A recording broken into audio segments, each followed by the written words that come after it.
A venit toamna, deci este momentul ideal să mai facem o conservă perfectă pentru iarnă. De această dată vom face o rețetă de gogoșari în sos de muștar cu miere, care se fac foarte ușor și sunt foarte gustoși.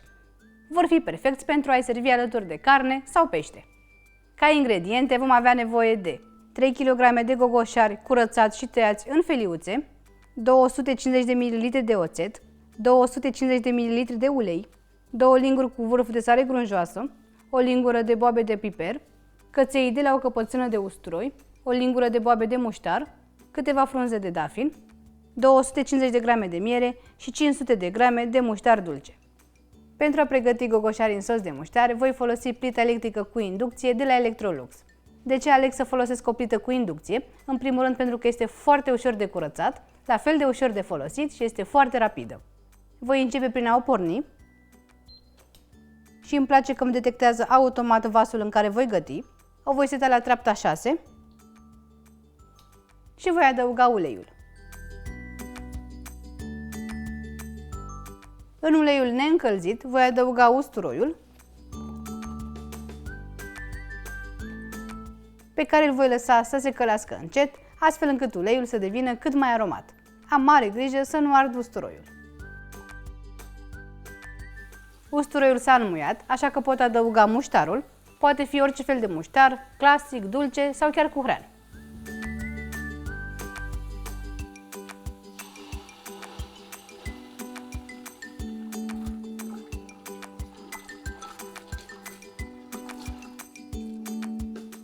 Voi adăuga și oțetul, este oțet de 9 grade din vin alb.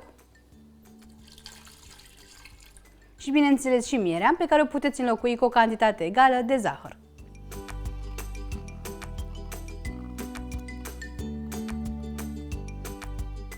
Amestec foarte bine totul cât să omogenizez toate ingredientele.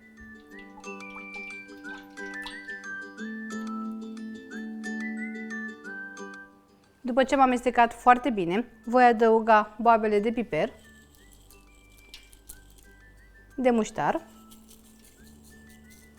sarea și frunzele de dafin. Eu am frunze de dafin proaspete, dar puteți folosi și uscate. Bineînțeles că vă mai puteți adăuga alte ingrediente care vă plac, de exemplu, alte erburi aromatice.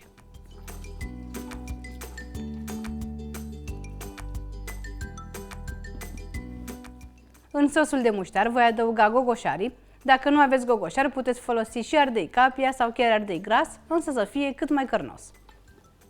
Am cântărit gogoșarii după ce i-am curățat, deci veți avea nevoie de 3 kg de gogoșari gata curățați.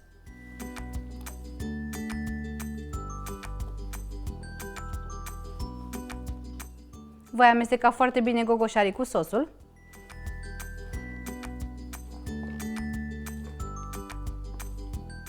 Și îi voi lăsa să fiarbă pentru aproximativ 20-30 de minute sau până când gogoșarii se vor înmuia și își vor pierde din volum.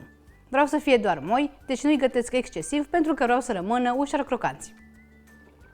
După 20 de minute, gogoșarii și-au pierdut destul de mult din volum. Vedeți că avem mult mai mult lichid, aproape că lichidul acoperă gogoșarii, așa că pot închide plita și voi lăsa gogoșarii să se răcorească pentru 5 minute.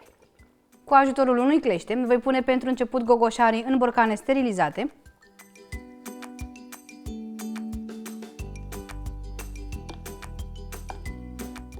Voi umple fiecare borcan pe 3 sferturi.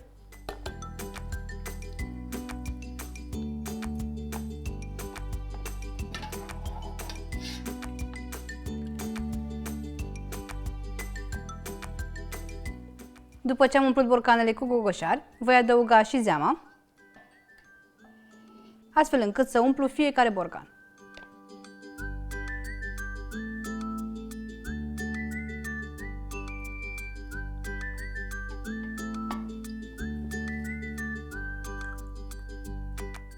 Voi strânge capacele cât pot eu de bine.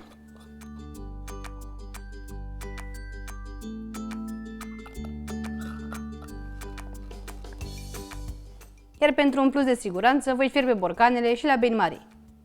Pentru bain-marie, am aici o cratiță în care am pus puțină apă, la bază i-am pus prosoape de hârtie, iar în cratiță voi pune borcanele.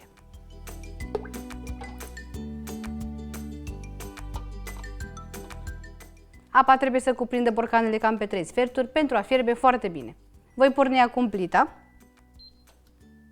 la treapta 5 și voi fierbe borcanele pentru aproximativ 30 de minute din momentul în care apa a ajuns la punctul de fierbere.